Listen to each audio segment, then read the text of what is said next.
वबारिक अला सय्यिदना मुहम्मद व अला आलि मुहम्मद।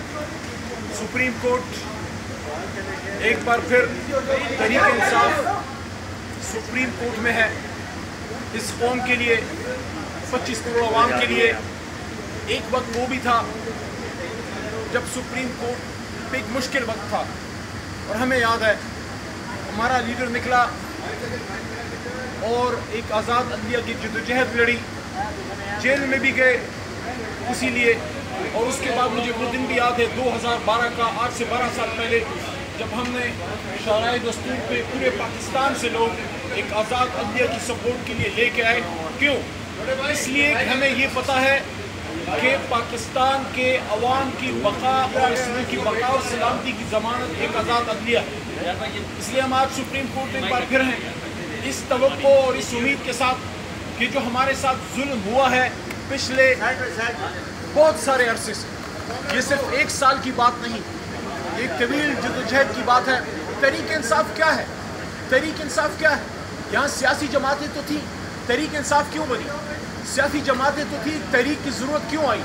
तहरीक की ज़रूरत इसलिए आई कि एक स्टेटस को था, एक जमूत था, सरदार वडेरे ताकतवर लोग, बड़े बड़े इंडस्ट्रियलिस्ट, ख़ानदानी सियासतदान पाकिस्तान की सियासत के संगासन पे बराजमान थे, जिसमें आम लोग, प्रोफेशनल लोग, वकील, एजुकेटेड लोग, प्रोफेसर्स, टीचर्स, आम बिजनेसमैन, आम मिडिल क्लास या लोअर मिडिल क्लास के लोगों को ये दरवाजे खुलते नहीं थे। हम जैसे मिडिल क्लास का आदमी वकील बन सकता था, CSS कर सकता था, आर्मी में जा सकता था, हर जगह जा सकता है।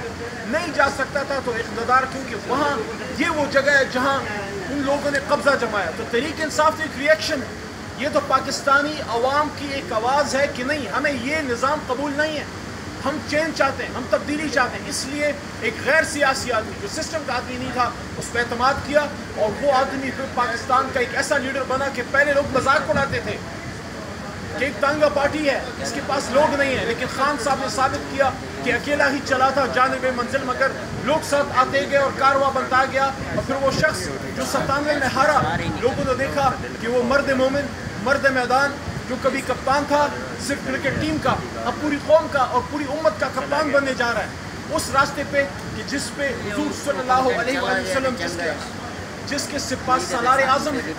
और इमरान खान ने हमेशा ये बात की कि अगर आप तरक्की चाहते हैं, अगर आप सही मानों में अपना उरूज चाहते हैं, तो आपको हुजूर सल्लल्लाहु अलैहि वसल्लम के नक्श कदम पे जाना होगा।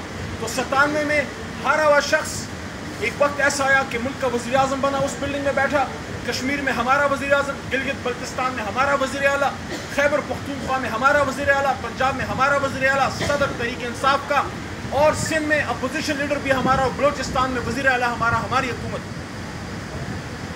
क्यों किया गया? क्यों किया गया? इस अवामी तहरीक के साथ ये क्यों किया गया? ये तो अवाम पाकिस्तान ने अपने बचाव के लिए तहरीक इंसाफ के इस आंगन में पनाह ली थी।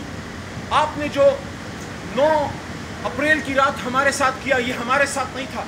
मैं अगर अकेला उधर खड़ा था, मैं इसलिए नहीं खड़ा था कि मैंने कोई पॉइंट प्रूव करना था, मैं इसलिए खड़ा था कि उस 25 करोड़ का नुमाइंदा इमरान खान डायरी लेके जब वो घर गए हैं, तो इमरान खान का मौक़िफ़ उस ऐवान में आना चाहिए। क्यों पाकिस्तान की एक जेन्युइन पॉलिटिकल मूवमेंट को अमरीकी ईमा पे फारिग किया गया?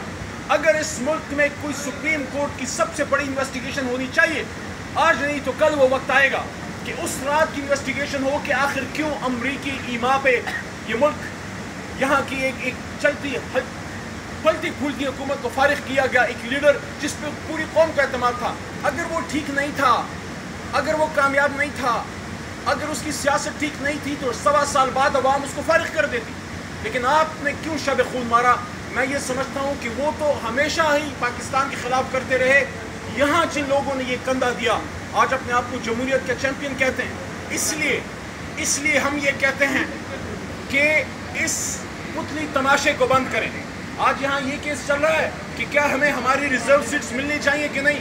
मेरा तो मुकदमा दूसरा है, रिजर्व सीट्स तो हैं ही हमारी रिजर्व सीट्स आप किसी और को कैसे दे सकते हैं? कैसे दे सकते हैं? ये मेरे बदन पे मेरा कोट है, या ये मेरा है या ये किसी का नहीं है। ये कैसे हो सकता है कि आप मेरी चीज़ किसी और को दे दें? आप ये फैसला करें कि मुझे मिलेगा या नहीं मिलेगा, किसी और को कैसे?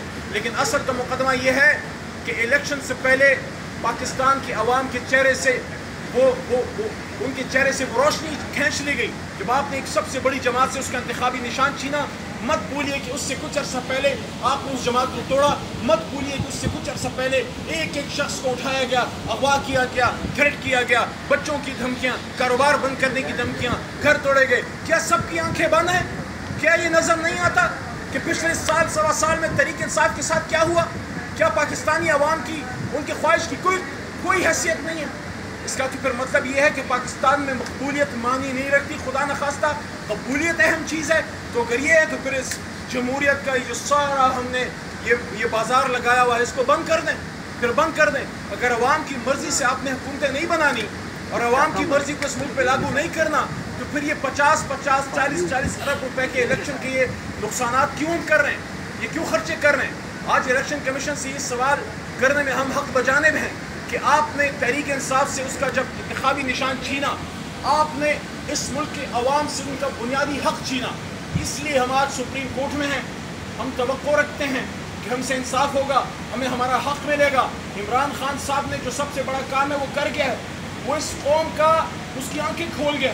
جو پردے پڑے ہوئے تھے سب کچھ صاف سامنے نظر آ رہا ہے. اب جیلی ناروں داؤں سے بات نہیں بنے گی, اب عملی کام کرنا پڑے گا. یہ قوم اس ملک کو بہتر کرنا چاہتی ہے, لیکن جب آپ اس لیڈر کو اندر کر دیں جس کے لیے قوم کھڑی ہے تو پھر آپ بناوٹی لیڈرشپ سے آپ تاریخ اٹھا کے دیکھ لیں. سن 47 سے آج تک جب بھی آپ نے ڈرائنگ روم میں لیڈر بنایا وہ کچھ نہیں کر سکا. وہ پاکستان کو ڈبو گیا, کبھی توڑوا گیا, کبھی کچھ کر گیا, کبھی کچھ کر گیا. ہاں, وہ لیڈر جو پاکستان کے کھیت کھلیانوں میں غریبوں کے ان کے ڈیروں سے, تھڑے سے, نائی کی دکان سے, ایک چائے کے ہوٹل سے, وہاں سے جو رائے بنتی ہے اور وہاں سے پھر جس آدمی کے لیے عوام بسم اللہ پڑھتے ہیں اس پہ اللہ کی برکت آتی ہے. اس لیے ہم کہتے ہیں عمران خان صاحب کو اڈیالہ سے نکالیے, اسیران کو نکالیے. یہ جو بچیاں آپ نے جیل میں ڈالی ہوئی ہیں اس قوم کی بیٹیاں ہیں, وہ ماں ہماری ماں ہے ڈاکٹر یاسمین. آپ اعجاز چودھری کو نکالیے, پرانا سیاسی ورکر ہے. آپ نے جو کل کیا کہ 2 بار کے وزیر خارجہ کے ہاتھ میں ہتھکڑی آپ نے لگائی, میرے تو ہاتھ میں چلو لگائی, وہ تو لگائی سو لگائی, آپ نے اس کے ہاتھ میں لگائی. دنیا کو یہ میسج دیا کہ وہ وزیر خارجہ جو امت مسلمہ کو عمران خان کے حکم پہ اکٹھا کر گیا, وزارت خارجہ کی کانفرنس, دنیا وہ طاقتیں میسج دے رہی ہیں کہ جو امت مسلمہ اور پاکستان کے لیے کام کرے گا اس کے ہاتھ میں ہتھکڑی ڈالی جائے گی. آپ کو شرم نہیں آئی شاہ محمود قریشی صاحب کے ساتھ یہ کرتے ہوئے؟ اس لیے آئیں اس معاملات کو سمیٹیں, اس ملک کو ٹھیک ڈگر پہ لے کے جائیں. اس لڑائی سے کچھ نہیں ہاتھ آئے گا. عمران خان صاحب کو گولیاں مار دی, جیل میں ڈال